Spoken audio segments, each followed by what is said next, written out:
매일 성경 묵상을 돕는 해설 가이드입니다. 안녕하세요. 묵상 코치입니다. 함께 읽고 나눈 말씀은 잠언 29장 15절에서 27절까지 말씀입니다.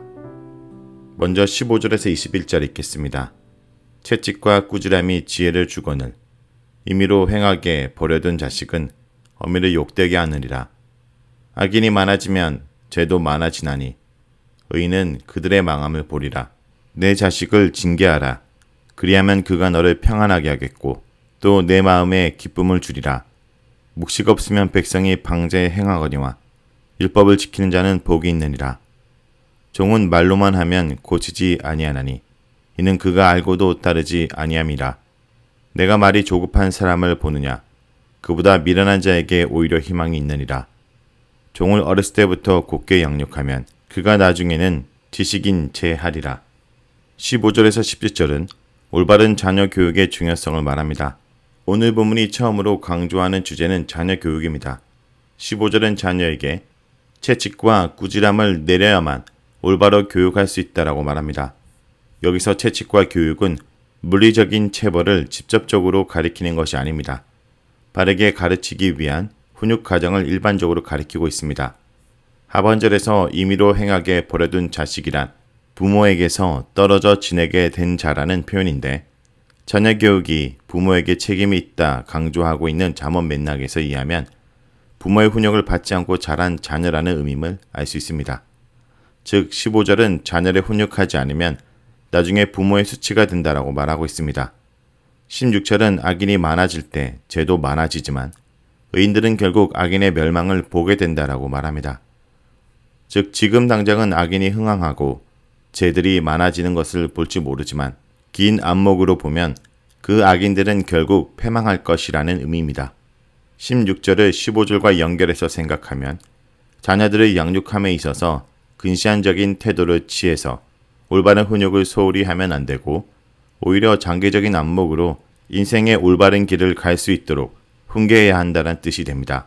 17절이 15절부터 16절의 의미를 요약해 줍니다. 자식을 훈육하면 결국 그 자녀가 부모의 마음을 기쁘게 하고 맛있는 음식을 먹는 것과 같은 특별한 즐거움을 가져다 줄 것입니다. 18절에서 21절은 공동체 교육의 중요성을 말합니다. 17절부터 자녀 교육을 넘어서서 공동체 구성원에 대한 교육을 강조합니다. 18절은 묵시, 즉 예언이 없으면 백성들의 삶의 모습이 나태해진다라고 말합니다. 하반절은 율법을 지키는 자가 복이 있음을 제시합니다. 즉 공동체가 올바로 운영되려면 공동체 구성원들에게 예언과 율법을 가르쳐야 된다라는 것입니다. 예언과 율법은 하나님의 가르침을 뜻하는 말입니다. 즉 18절은 공동체 구성원들에게 하나님의 뜻을 따르는 삶의 원리를 가르쳐야 한다는 교육의 필요성을 강력하게 제시합니다. 19절부터 21절은 이러한 공동체 교육이 올바로 이루어지지 않을 때 공동체가 어떤 피해를 입을 수 있는지 구체적 예들을 보여줍니다. 19절은 종적 어떻게 가르쳐야 하는지를 알려줍니다. 만약 종을 엄히 가르치지 않고 좋은 말로 달래려고만 한다면 그 종은 주인이 원하는 것을 알면서도 순종하지 않으려고 할 것입니다. 19절은 교육에 있어서 원칙을 명확하게 세우고 그 원칙을 실행해야 함을 가르칩니다. 훈육이 필요한 때 사랑의 용서를 베푸는 것은 공동체의 질서를 무너뜨리는 결과를 가져옵니다. 20절은 말이 조급한 사람에 대한 경고입니다. 말이 조급한 사람보다 미련한 사람에게 오히려 희망이 있다라는 내용입니다. 여기서 말이 조급한 사람이란 말을 적절하지 못하는 자, 즉 말의 논리성과 설득력을 갖지 못한 사람을 말합니다. 19절이 말만으로 가르치면 안 된다라고 말하고 있다면 20절은 말을 설득력 있게 해야 한다라고 가르칩니다. 즉 20절은 19절의 가르침이 잘못된 방향으로 치우치지 않도록 보완해주고 있는 것입니다.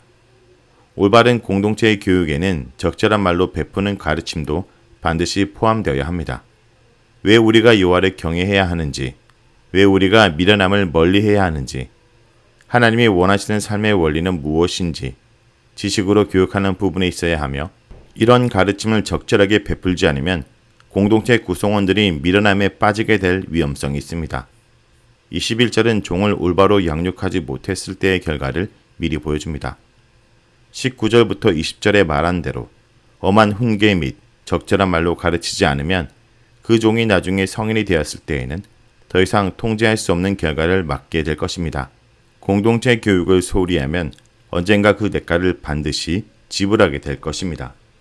다음은 22절에서 27절 읽겠습니다. 노하는 자는 다툼을 일으키고 성내는 자는 범죄함이 많으리라. 사람이 교만하면 낮아지게 되겠고 마음이 겸손하면 영예를 얻으리라. 도둑과 짝하는 자는 자기 영혼을 미워하는 자라.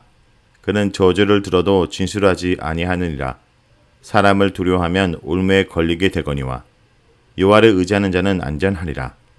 주권자에게 은혜를 구하는 자가 많으나 사람의 일의 작정은 여호와께로 말미암음이라.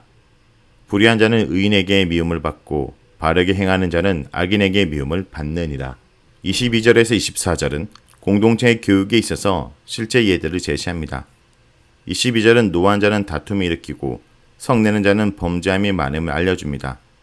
분노를 잘 다스리는 법을 가르쳐야 한다는 것입니다.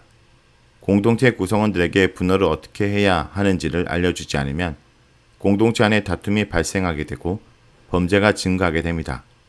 23절은 교만과 겸손에 대해서 말합니다. 공동체 구성원들에게 겸손하게 사는 성품을 교육해야 한다는 것입니다. 교만하면 그 교만 때문에 결국 낮아지게 되지만 겸손하면 영광으로 이어지게 됨을 가르칠 때 공동체는 겸손함의 가치를 인정하는 사람들로 인해 서로 존중하고 섬기는 아름다운 공동체성을 확보하게 됩니다. 24절은 다른 사람의 죄에 동참하는 잘못을 범하지 않도록 교육해야 된다는 내용입니다. 도둑이 훔쳐온 작물을 나누는 데 동참하면 나중에 그 일이 탄로 나서 조사를 받게 될 때 도둑 편을 들면서 거짓 진술을 하게 됩니다. 따라서 잘못된 일이나 악한 계획은 처음부터 멀리하고 가까이 하지 않도록 공동체 구성원들에게 명확한 가르침을 베풀어야 합니다. 25절부터 27절은 여호와의 경외의 중요성을 얘기합니다. 이제 우리는 히스기야의 신하들이 수집한 잠언 25장 29절의 결론부에 이릅니다. 25장부터 27절은 여호와를 경외하는 신앙적 관점의 중요성을 다시 한번 강조하고 있습니다. 25절은 사람을 두려워하면 올무에 스스로 걸리게 되지만 여호와를 의지하는 자는 안전하게 됨을 말합니다. 여기서 안전하다라고 번역된 히브리 원어는 높아지다라는 뜻을 갖고 있습니다. 망대나 요새 같은 높은 것에 거함으로 안전하게 된다라는 의미입니다. 여호와는 그에게 피하는 자에게 요새와 망대가 되시는 분입니다.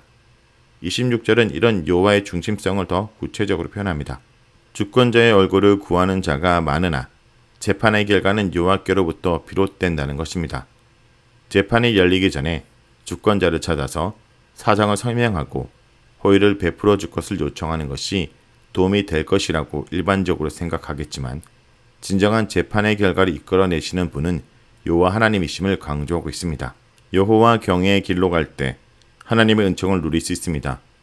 27절은 의인과 악인을 대조합니다. 불의한 자는 의인에게 미움을 받고 바르게 행하는 자는 악인에게 미움을 받습니다. 의인과 악인은 서로 미워한다는 뜻입니다. 의인과 악인은 각자 걸어가는 길이 달라서 동행할 수 없습니다. 우리는 공동체를 교육함에 있어서 의인의 길과 악인의 길 중 하나를 반드시 선택해야 함을 가르쳐야 합니다. 다시 말해 여호와의 경외의 길을 선택하도록 공동체 구성원들을 최선을 다해 훈육해야 합니다. 그러한 노력은 공동체의 평안과 안정으로 결실할 것입니다. 이러한 훈육에 소홀하면 공동체가 무너지고 지혜의 가치를 잃게 되어 돌이킬 수 없는 파멸에 이르게 될 것이니 공동체의 지도자들은 이 잠언 말씀을 통해 공동체의 교육의 중요성을 깊이 깨달아야 합니다. 자, 여기까지가 잠언 29장 15절에서 27절까지 말씀입니다. 오늘 말씀을 통해 우리는 무엇을 묵상하고 적용해야 될까요? 말이나 감정도 지혜롭게 표현해야 합니다. 말이 급하면 실수가 많아지고 급하게 하내면 죄짓기 쉽습니다. 듣기는 속히 하여도 말하기와 성내기는 더디할수록 좋습니다. 말이나 감정을 교만하게 표현하면 부끄러움을 당하게 될 것입니다. 상처내고 죽이는 말이 가득한 이 세상에서 싸매고 살리는 말이 더욱 절실히 요구됩니다. 성도 여러분, 오늘 내 입에서 어떤 말이 나오는지 돌아보기 원합니다. 그 어떤 말보다 하나님이 원하시는 지혜로운 말들을 하는 하루가 되길 간절히 기도드립니다.